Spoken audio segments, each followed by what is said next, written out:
अभी तक हमने वेव फंक्शन का यूज करना पड़ा कि वेव फंक्शन को किस तरह से यूज करते हैं। तो ये जो वेव फंक्शन जिसे हम साई से डिनोट करते हैं, इसके बारे में कई सारी बातें सामने निकल के आई। पहला बात तो ये निकल के आई कि ये जो वेव फंक्शन है ये कोलैप्स कर जाता है। कोलैप्स कब कर जाता है? अभी कोलैप्स करने का क्या मतलब है? जैसे कोई बिल्डिंग कोलैप्स कर जाती है, नहीं ढह जाती है, ऐसे वेव फंक्शन ढह जाता है। वेव फंक्शन के ढह जाने का क्या मतलब है? ये देखिए, कोई जो वेव होती है, ठीक है। अब वेव का क्या मतलब, इस वेव का मतलब है कि हर एक पॉइंट पर उसकी कुछ ना कुछ डेफिनेट वैल्यू होगी, ठीक है ना। तो वेव फंक्शन के ढह जाने का मतलब है कि जो सारी वैल्यूज वेव फंक्शन डिनोट कर रहा है, ठीक है, उस सारी वैल्यूज में से एक ही वैल्यू का रह जाना। जैसे ये जो वेव फंक्शन है, अभी हम बताएंगे आगे, ये जो वेव फंक्शन है इसे हम पोजीशन के टर्म्स में लिख सकते हैं। तो जैसे इसे हम पोजीशन के टर्म्स में लिखा c1x1 plus c2x2 plus c3x3 and goes so on. ये c1 c2 क्या है? ये इसके प्रोबेबिलिटी एम्पलीट्यूड है। ये प्रोबेबिलिटी नहीं है, प्रोबेबिलिटी एम्पलीट्यूड, ठीक है ना। यानी कि ये पार्टिकल का पूरा वेव फंक्शन है, ठीक है। पार्टिकल के वेव फंक्शन में क्या है, उसका पूरा डिस्क्रिप्शन, कैसे पार्टिकल के x1 पोजीशन पे होने की probability amplitude c1, x2 position पे होने का प्रोबेबिलिटी एम्पलीट्यूड c2 और ऐसे ही सो ऑन। तो जितने सारे पोजीशंस हैं उस पे होने की प्रोबेबिलिटी एम्पलीट्यूड के साथ उसका मल्टीप्लिकेशन और उसका एडिशन, ये पूरा उसका डिस्क्रिप्शन है। अब आपने पार्टिकल को ऑब्जर्व नहीं किया इसका मतलब पार्टिकल को आपने उस समय किसी मतलब पार्टिकल की पोजीशन को मेजर नहीं किया गया, पार्टिकल को कैमरा द्वारा किसी के द्वारा डिटेक्ट नहीं किया गया, तो पार्टिकल इस पूरी पोजीशन में रहता है, यानी कि उसका वेव फंक्शन पूरा रहता है, ठीक है। लेकिन जैसे हम पार्टिकल को मेजर करते हैं, उसे डिटेक्ट करते हैं पार्टिकल को, तो ये वेव फंक्शन इन में से किसी एक वैल्यू पर कोलैप्स हो जाता है। क्योंकि जब आप पार्टिकल को लोकेट करेंगे तो आप जैसे मेजर करेंगे, हाँ भाई पार्टिकल इधर है, तो पार्टिकल किसी एक पोजीशन पे आपको मिल जाएगा। तो वो पार्टिकल की पोजीशन हो जाएगी जहां पर पार्टिकल है, केवल वही वैल्यू उस प्रोबेबिलिटी के साथ आएगी, उस प्रोबेबिलिटी के साथ वो वैल्यू आएगी। यानी कि इस पूरे सम में से केवल एक टर्म बचेगा, कोई भी एक टर्म, ठीक।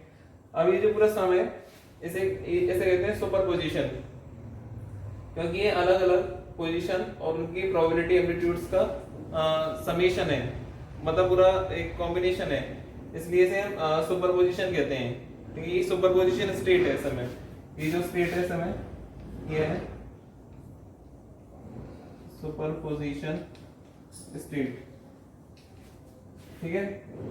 ये सुपरपोजिशन स्टेट है। जब आप इसे ऑब्जर्व करते हैं तो ये जो वेव फंक्शन है ये किसी एक वैल्यू पर कोलैप्स कर जाता है। मान लीजिए कोई सी आई एच आई कुछ भी हो सकता है, तो ये वेव फंक्शन का कोलैप्स हो जाना। ये कब होता है? जब कोई मेजरमेंट किया जाता है।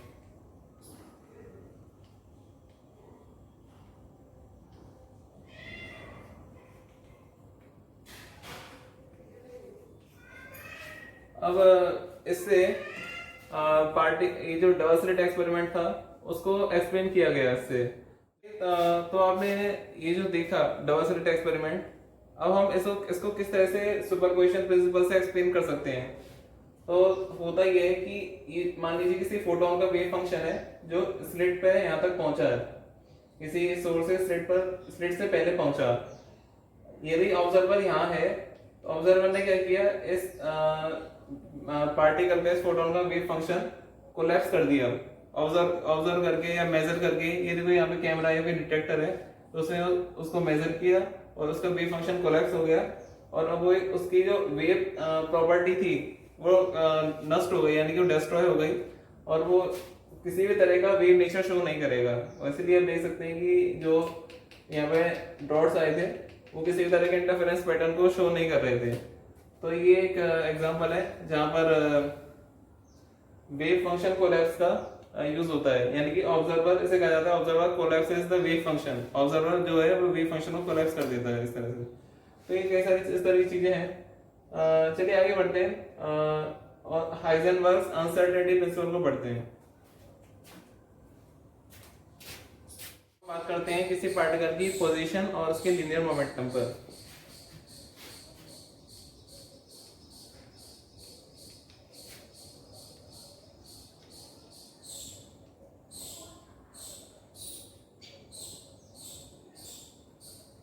Position and linear momentum.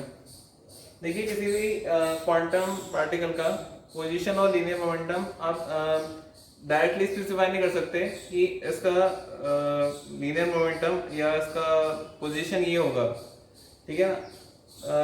उसमें दिक्कत ये होती है, उसमें दिक्कत क्या होती है हम आपको बताएंगे, वो वही हम डिराइव करने की कोशिश कर रहे हैं कि वो क्या कंडीशन है जिसकी वजह से पोजीशन और लीनियर मोमेंटम को एक साथ मेजर नहीं किया जा सकता, ठीक है। अब हमें किसी पार्टिकल की का पोजीशन वेव फंक्शन लिखना है, यानी कि पोजीशन वेव फंक्शन नहीं कह के हम कहते हैं इसे, यदि हमें किसी पार्टिकल का वेव फंक्शन लिखना है in terms of its position, तो किसी पार्टिकल का वेव फंक्शन दो टर्म्स में लिखा जा सकता है, Sai in terms of position, या तो पोजीशन के टर्म्स में या इन टर्म्स ऑफ मोमेंटम, ठीक है। तो पोजीशन और मोमेंटम के टर्म्स में लिखा जा सकता है। सबसे पहले हम इसे पोजीशन के टर्म्स में लिखेंगे, किस तरह से लिखा जा सकता है। तो पोजीशन के टर्म्स में जो लिखा जा सकता है,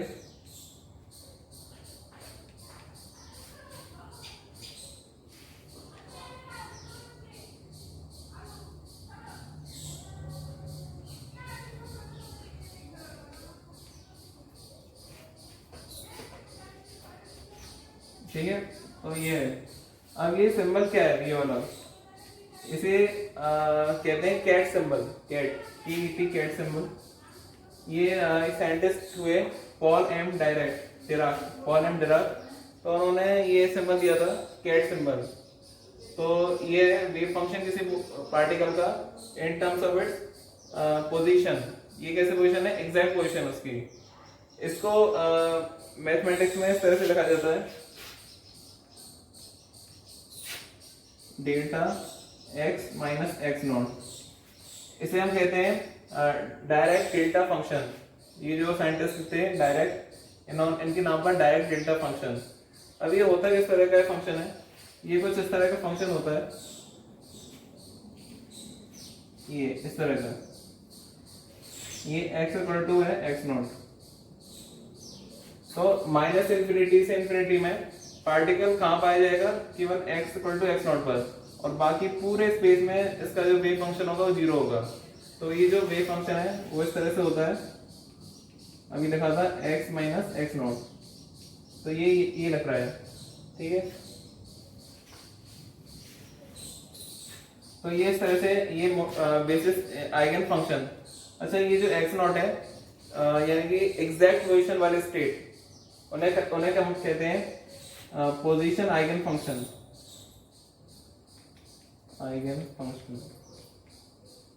चलिए मैं लिख देता हूँ आइगन फंक्शन। हालांकि इस टर्मिनोलॉजी की कोई जरूरत नहीं है वैसे, लेकिन जस्ट फॉर। अब यदि हमें सेम वेव फंक्शन मोमेंटम के टर्म्स में लिखना हो तो हम किस तरह से लिखेंगे, तो इस तरह से लिखा जाता है, psi x equal to minus infinity to infinity c dash p naught d p naught. यहाँ p naught momentum basis momentum eigen function है, ठीक है, जो फिक्स मोमेंटम स्टेट है।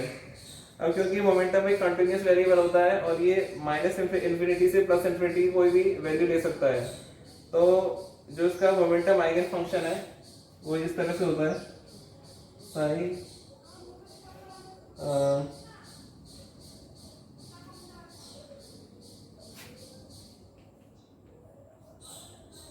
यहाँ से इस तरह से लिखे हैं, P not cat root 2 pi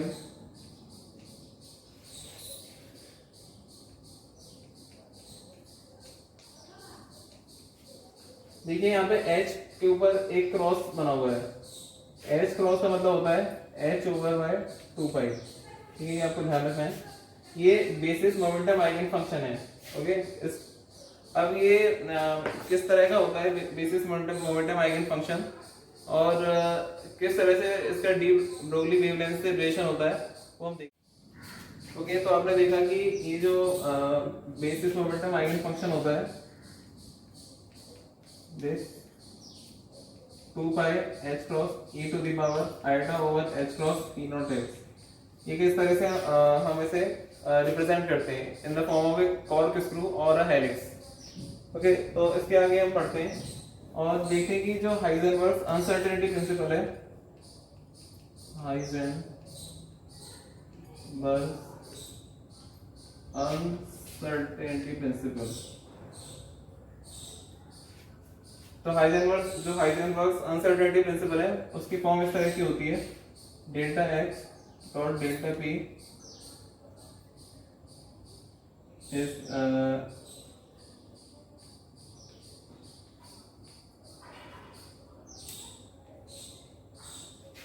okay, तो delta x dot delta p is greater than equal to h cross over by 2 पाई।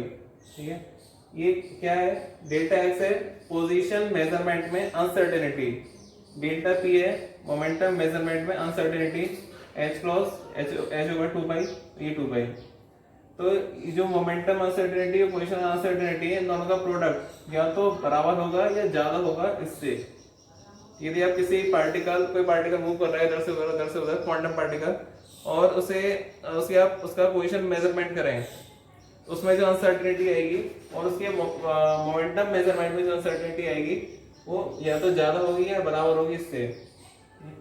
अब ये तो बात ठीक है, इसे एक इस फॉर्म में और लिखा जाता है, delta x dot delta v equal to h cross delta equal to h cross over 2 pi m. हालांकि ये मैं इसे सही नहीं मानता, क्योंकि जो हाईएस्ट स्पीड में मूव कर रहे होते हैं पार्टिकल्स, उनका मास कांस्टेंट नहीं रहता है। चलिए, अब हम कुछ ऐसे एक्सपेरिमेंट्स पे बात करेंगे, कुछ ऐसे एक्सपेरिमेंट्स करेंगे जिससे हाइजेनबर्ग अनसर्टेनिटी प्रिंसिपल कंफर्म होता है। तो पहला हम करेंगे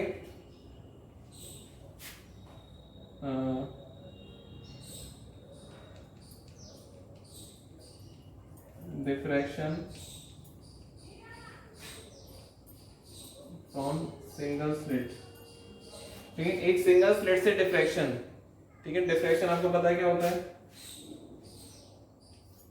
यदि कोई लाइट सोर्स है इधर, मोनोक्रोमेटिक लाइट सोर्स, और वो वेव्स एमिट कर रहा है, तो यहाँ पे एक स्लिट होती है, तो वहां से वेव्स निकलती हैं, ये प्राइमरी वेव फ्रंट, ये सेकेंडरी वेव फ्रंट।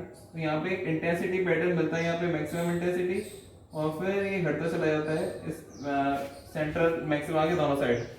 तो ये एक्सपेरिमेंट होता है, इसको इसका यूज करके देखते हैं कि किस तरह से हाइजेनबर्ग अनसर्टेनिटी प्रिंसिपल को समझते हैं।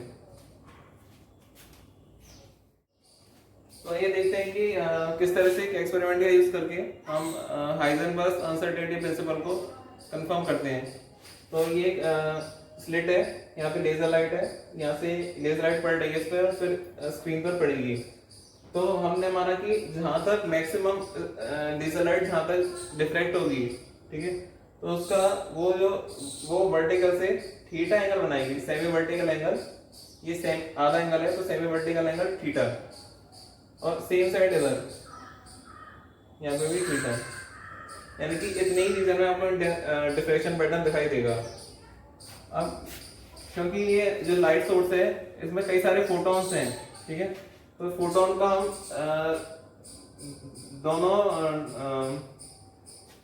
जगह कंपोनेंट करते हैं, एक तो एक्स वाई डायरेक्शन में और एक एक्स डायरेक्शन में। तो फोटोन इधर जा रहे हैं, तो इसका वाई डायरेक्शन में मोमेंटम क्या होगा, P बराबर एच ओवर में लेमडा साइन थीटा, और इधर क्या होगा, सॉरी ये इसे हम ठीक है, मान लीजिए इधर x मान लीजिए और इधर y मान लीजिए, तो हमें इस डायरेक्शन में देखना है, हमें इस डायरेक्शन में होगा साइन थीटा। ठीक है, तो पी वाई,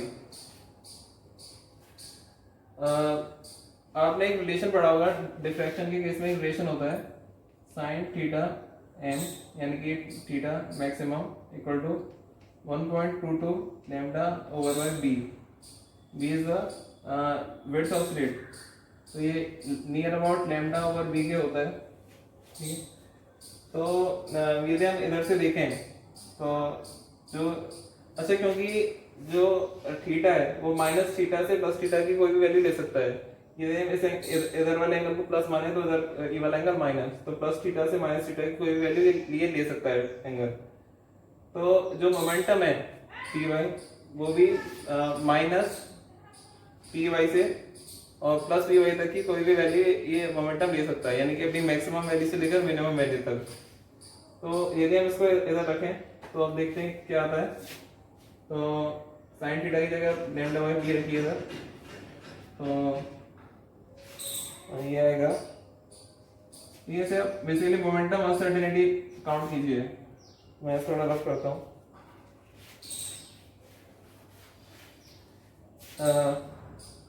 ओके, तो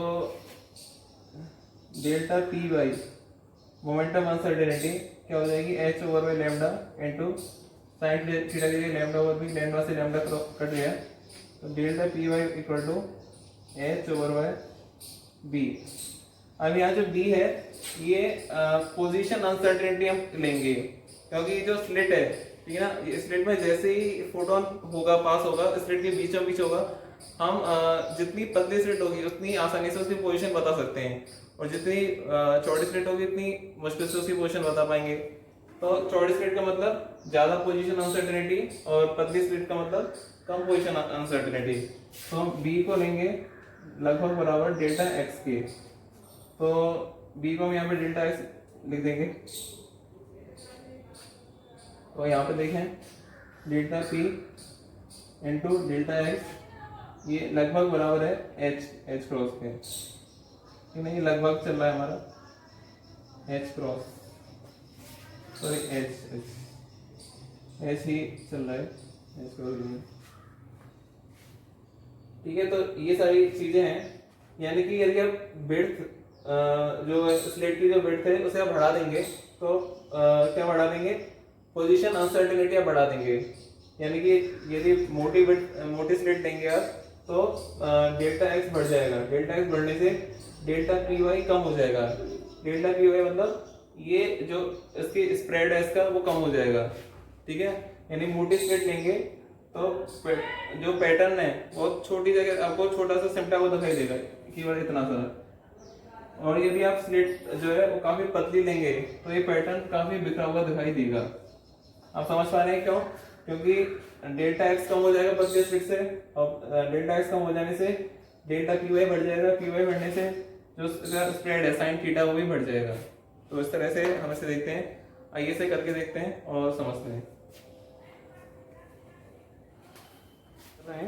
यहाँ पर मेरे पास एक कार्बन कवर्ड एक स्लिट है जिसमें मैंने अलग अलग साइज की स्लिट्स बना रखी हैं। सॉरी, ग्लास स्लाइड है जिसमें मैंने अलग अलग साइज की स्लिट्स बना रखी हैं। कुछ चौड़ी हैं, कुछ पतली हैं। इन पर मैं एक लेज़र लाइट की हेल्प से पैटर्न फॉर्म करने की कोशिश करूँगा। इसमें से हर एक स्लिट पर एक लेज़र लाइट पास कराई जाएगी और देखा जाएगा कि स्क्रीन पर किस तरह का पैटर्न बन रहा है। तो सबसे पहले मैं लेफ़्ट से राइट, यानी कि देखिए लेफ़्ट से राइट की तरफ बढ़ने की कोशिश करूँगा। ठीक है, तो मैं आपको बताता जाऊँगा कि जो स्लिट का जो साइज़ है वो कैसा रखा गया है। ठीक है ना, उसकी फ़ोटो आपको दिखा दी जाएगी वीडियो से पहले, तो आप जिससे कि आप कंफर्म हो सके कि जो पैटर्न बनने वाला है क्या वो हाइजेनबर्ग अनसर्टेनिटी प्रिंसिपल को सही साबित करता है या नहीं। तो करते हैं इसको। तो सबसे पहले सबसे जो चौड़ी स्लिट है उससे लाइट पास करा रहा हूँ। अब देखिएगा स्क्रीन पर कैसे किस तरह का पैटर्न बन रहा है। तो देखिए सबसे चौड़ी स्लिट पर लाइट पास कराई जाती है, तो बिल्कुल बीचों बीच आपको एक शार्प पॉइंट दिखाई दे रहा है। बिल्कुल बीचों बीच देख सकते हैं, तो एक शार्प पॉइंट ठीक। अब मैं राइट की तरफ बढ़ रहा हूँ धीरे धीरे, तो एक पतली स्लेट आई है, तो अब देखिए किस तरह का पैटर्न बन रहा है। फिर लगभग उसी मोटाई की जो पहली स्लेट थी, अब ये सबसे कम मोटाई की, अब ये लगभग उससे भी कम मोटाई की स्लेट आप देख सकते हैं। ये इंटरमीडिएट मोटाई, ये भी काफी कम मोटाई है।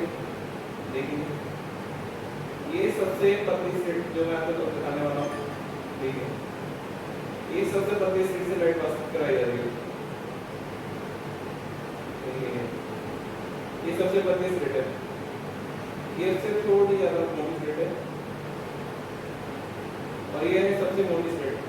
तो हम एक्सपीरियंस पर चेक करते हैं कि सबसे मोटी स्लेट और सबसे पतली स्लेट से में क्या जब लाइट पास कराई जाती है तो क्या डिफरेंस हमें देखने को मिलता है। देखिए ये सबसे मोटी स्लेट, यानी सबसे चौड़ी स्लेट है, और ये है सबसे पतली स्लेट।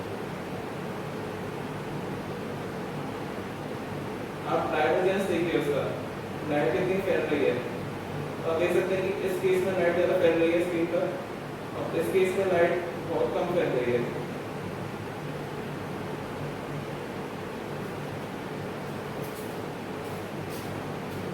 ये हाइजेनबर्ग्स अनसर्टेनिटी प्रिंसिपल को प्रूव करने के लिए एक और काफ़ी सस्ता और काफ़ी इंटरेस्टिंग एक सब्स्टिट्यूट है इसी एक्सपेरिमेंट का। वो ये कि ये वाला, ठीक है ना, इसमें आप देख सकते हैं कि मैंने दो स्टील की ब्लेड लगाई हैं और एक ये मिट्टी का एक स्टैंड है। आपको ये जो ब्लेड हैं इनकी बीच की मोटाई घटानी है एक बार और बढ़ानी है, ठीक है। तो इसकी मोटाई आप इनकी बीच की दूरी आप घटा बढ़ा सकते हैं, जिससे कि स्लिट की जो विड्थ है वो घटेगी या बढ़ेगी, और उसी के अकॉर्डिंग जो पोजीशन अनसर्टेनिटी है उस पर इफेक्ट पड़ेगा। तो सामने एक सफ़ेद दीवार या कुछ स्क्रीन रख लीजिए और एक लेज़र लाइट रख लीजिए। आइए इसको करके देखते हैं। सबसे पहले मैं जो स्लिट की विड्थ है वो काफ़ी कम रखूँगा और फिर धीरे धीरे बढ़ाऊँगा। ओके, तो सबसे पहले मैं स्लिट की विड्थ जैसे कि मैंने बताया कि काफ़ी कम रखूँगा, तो काफ़ी कम रखिए। आप देखते हैं जब मैं इसके बीच में से लाइट पास कराता हूँ तो आप स्क्रीन पर पैटर्न देखिए और इसका स्प्रेड देखिए कितना इसमें फैलाव है। तो देख सकते हैं इसमें काफ़ी ये जो पैटर्न दिख रहा है इसमें काफ़ी ज़्यादा डाइवर्जेंस है। अब मैं धीरे धीरे ये जो स्लिट है इसकी विड्थ को बढ़ाऊंगा, तो विड्थ को थोड़ा बढ़ाता हूँ, तो देखते हैं।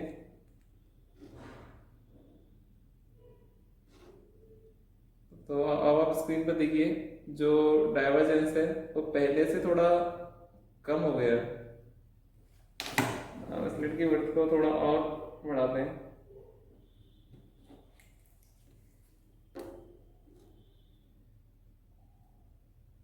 तो आप देख सकते हैं कि जो डाइवर्जेंस है और कम हो गया। स्लिट की विड्थ को थोड़ा और बढ़ाते हैं, तो स्लिट की विड्थ को अब और बढ़ा दिया गया है और देखते हैं कि किस तरह का हमें पैटर्न मिलता है। हम लगभग एक पॉइंट साइज पैटर्न हमें मिल रहा है स्क्रीन पर, आप देख सकते हैं। तो ये दिखाता है कि किस तरह से मोमेंटम पोजीशन अनसर्टेनिटी बढ़ने से मोमेंटम में अनसर्टेनिटी बढ़ जाती है। यदि हम स्लिट के बीच में काफ़ी ज़्यादा दूरी रखें तो जो पैटर्न है वो लगभग एक पॉइंट साइज का ही आपको दिखाई देगा। तो ये काफ़ी सस्ता एक्सपेरिमेंट है, इसे आप घर पर भी आसानी से कर सकते हैं।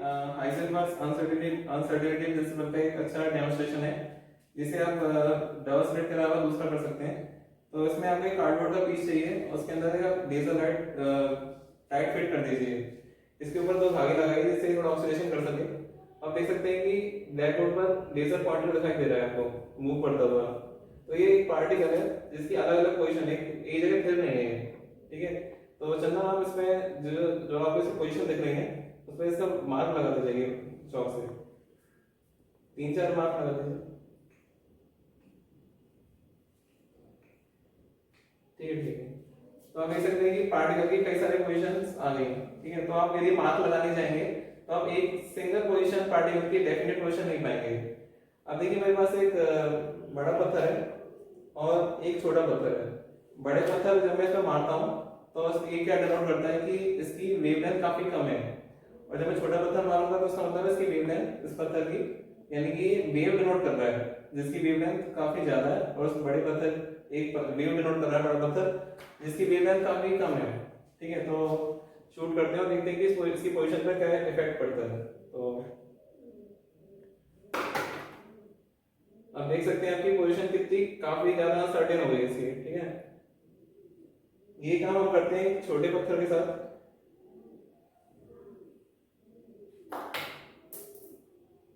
तो आप देख सकते हैं कि पार्टिकल की पोजीशन उतनी अनसर्टेन नहीं हुई जितनी पहले केस में हुई थी। अब ये इस सबसे हमें क्या पता चलता है, इससे हमें पता चलता है कि यदि आप पार्टिकल की पोजीशन पता करने के लिए कम वेवलेंथ वाली वेव सेंड करेंगे तो जो उस वेवलेंथ की उस लाइट की जो एनर्जी है या उस वेव की जो एनर्जी है वो पार्टिकल में ट्रांसफर हो जाएगी, पार्टिकल का मोमेंटम बढ़ जाएगा और पार्टिकल फिर तेजी से भागने लगेगा, उसकी पोजीशन और अनसर्टेन हो जाएगी। तो पोजीशन को पता करने की कोशिश करेंगे और पोजीशन और अनसर्टेन हो जाएगी। तो ये एक इजी डेमोंस्ट्रेशन है हाइजेनबर्ग अनसर्टेनिटी प्रिंसिपल का जो आप कर सकते हैं।